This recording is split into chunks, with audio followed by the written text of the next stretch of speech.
How many hours to become a barber in Texas? Welcome to the quiz. A red, inflamed hair follicle is a symptom of: is it A, psoriasis? Or B, folliculitis? C, seborrheic dermatitis? Or D, scabies? The answer is B. Each hair on the scalp and face grows from a follicle, a tiny pocket in the skin. When a follicle becomes infected or irritated, it appears as a small, red, swollen bump that may have a white or yellow pus head, feels tender, and sometimes itches. This condition is called folliculitis and is usually caused by bacteria, staph, fungi, or irritation from ingrown hairs, tight clothing, or blocked follicles. Psoriasis causes thick, scaly, red plaques on the scalp, but not individual follicle inflammation. Seborrheic dermatitis produces greasy, yellowish scales and redness, but not pus-filled follicles. Scabies is a mite infestation causing intense itching and burrows, not isolated red follicles. Red, inflamed follicles are the hallmark of folliculitis. Next question. Which term describes the method of cutting hair by holding it between the fingers at an angle to the head? Is it A, blunt cutting? Or B, freehand cutting? C, club cutting? Or D, shear over comb? The answer is D. When a barber wants to create a very even, solid, and weighty line at the perimeter of a haircut, like a classic blunt bob, a level neckline, or a straight-across fringe, one of the most precise ways is to lift small sections of hair straight out from the head. Hold the section firmly between the index and middle fingers, and then cut straight across the fingers with the shears. This technique keeps the hair at a consistent elevation and produces a completely flat, blunt edge with all hairs in that section ending at exactly the same length. The fingers act as a moving guide, and the cut is made parallel to the fingers. Blunt cutting is sometimes used interchangeably with this idea, but is more of a result, the straight-across finish, than the specific method. Freehand cutting means snipping without using fingers or combs as a strict guide, relying on the eye and hand alone for soft, textured ends. Club cutting is an older term that sometimes refers to cutting blunt with shears, but is less commonly used today and not the precise description. Shear over comb is a different technique entirely. The comb is placed against the head, hair is combed up through the teeth, and shears cut over the top of the comb to create graduated or tapered lengths. Only the method of holding hair between the fingers and cutting across them matches the description of cutting at an angle to the head with finger control. Next question. For a proper consultation, a barber should always: is it A, rely only on their own judgment of what looks best? Or B, use clear, non-technical language and actively listen to the client? C, skip the consultation if the shop is busy? Or D, ask the client to write down their request? The answer is B. A good haircut starts with understanding exactly what the client wants and needs.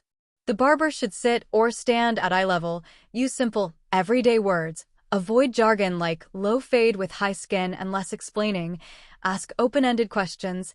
How much length do you want to keep on top? Do you like a tapered or blocked neckline? Show photos if needed, and most importantly, listen carefully to the client's answers, preferences, lifestyle, job, maintenance time, and any concerns, cowlicks, receding hairline, allergies. Active listening builds trust, prevents misunderstandings, and increases satisfaction. Relying only on the barber's judgment often leads to disappointment. Skipping consultation when busy is unprofessional and risks mistakes. Asking to write it down is awkward and less effective than conversation.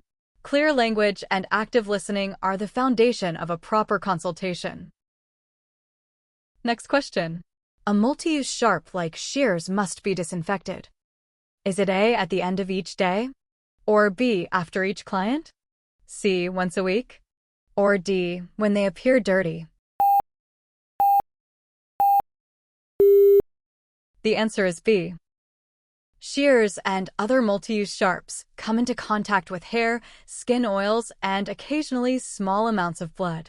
TDLR rules require disinfection after each client to prevent cross-contamination. This means brushing off hair, wiping if needed, full immersion in EPA-registered disinfectant for the label contact time, air dry, and store properly. End of day, weekly, or only when dirty allows germs to transfer between clients. After each client is the required frequency. Next question. The correct procedure for cleaning a shaving brush is to: is it A, rinse it and shake dry?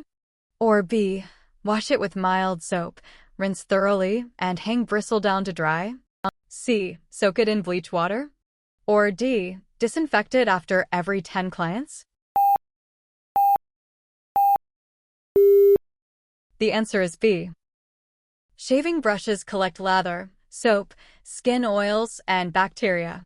Proper cleaning is: rinse under warm running water to remove most lather, work mild soap, baby shampoo or brush soap, into the bristles to clean thoroughly, rinse completely until water runs clear, squeeze out excess water gently, do not wring.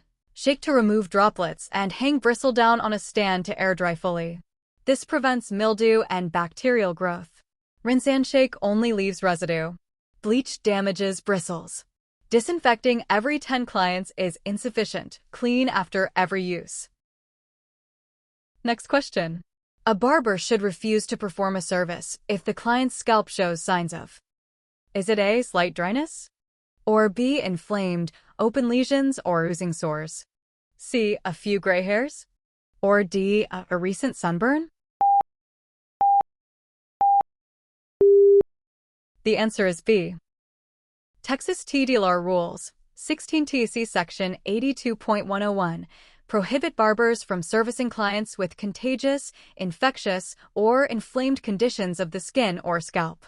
Inflamed, open lesions, oozing sores, or any sign of infection, pus, weeping, crusting, are contraindications. The barber must politely refuse service to prevent spreading bacteria, fungi, or viruses via tools or contact, and recommend seeing a doctor.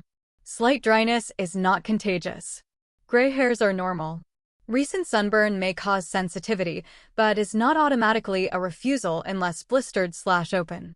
Inflamed/open/oozing lesions require refusal. That's it for today. Don't forget to like and subscribe.